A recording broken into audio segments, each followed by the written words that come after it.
விஜய் வந்து இந்த தேர்தல்ல இந்த தேர்தல்ல அவரு எலக்ஷன்ல நிக்கிற ஐடியா கிடையாது. அறிவித்தால் நான் ஒத்துக்கிறேன். அவர் அறிவிக்க அவரு சொல்லுங்க. நிக்கவே மாட்டாருன்னு சொல்றீங்க. எலக்ஷன் நிக்க மாட்டாரு. அது காரணம் எப்படி என்னன்னா, சார் இவ்ளோ அவர் ஸ்ட்ராங்கா எதுக்காகன்னா சொல்றீங்க? எனக்கு தெரியுமா, நான் ஜான் ஆரோக்கியசாமியோட நான் டிராவல் பண்ண வந்ததுனால எனக்கு தெரியும். அது மட்டும் இல்லாம ஒரு வியூகத்த வந்து கண்காணிக்கிற வகையில நான் பெரிய வியூக அமைப்பாளர் தான் நான் சொல்ல. அரசியல் கட்சியோட வியூகத்த கண்காணிக்கும்போது பார்த்தீங்கன்னா, விஜய் வந்து எதிர்பார்த்தது நடக்கல. விஜய்க்கு வந்து நேரடியா ஸ்ட்ரெயிட்டா முதலமைச்சர் ஆகணுன்ற எண்ணம்.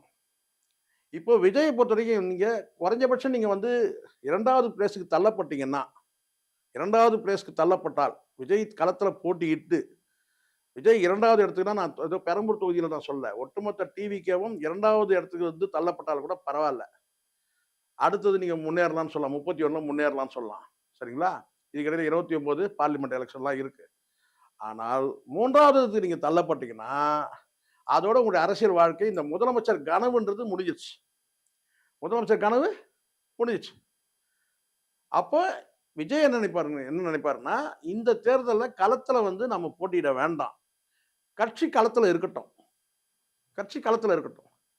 அப்ப பார்த்தீங்களா, விஜய் போட்டியிடாமயே வந்து இவ்வளோ பேர் மக்கள் வாக்களிச்சிருக்கிறாங்க. விஜய் நேரடியா களத்துல போட்டியிட்டு இருந்தார்னா, அப்போ முழுக்க முழுக்க விஜய் வந்து பார்த்தீங்கன்னா வந்து ஒரு தீவிர பிரச்சாரத்தை மேற்கொள்ளாத மாதிரி, ஒரு தொகுதிக்கு ஒரு இடத்துல மட்டும் விசிட் பண்ண மாதிரி ஒரு சீன கிரியேட் பண்ணிட்டு, விஜய் போட்டியிடாம இந்த தேர்தல இப்படி கொண்டு போயிருவாங்க.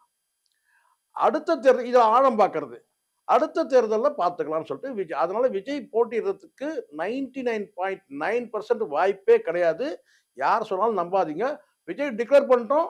நான் வந்து பரவாயில்லங்க. அவங்க முடிவு மாறிடுச்சுன்னு சொல்றேன். ஆனா விஜய்க்கு இந்த நிமிடம் வரைக்கும் விஜய்க்கு வந்து போட்டியிடலாமா? வேண்டாமா? அந்த டயலமா இருந்துகிட்டே இருக்கு.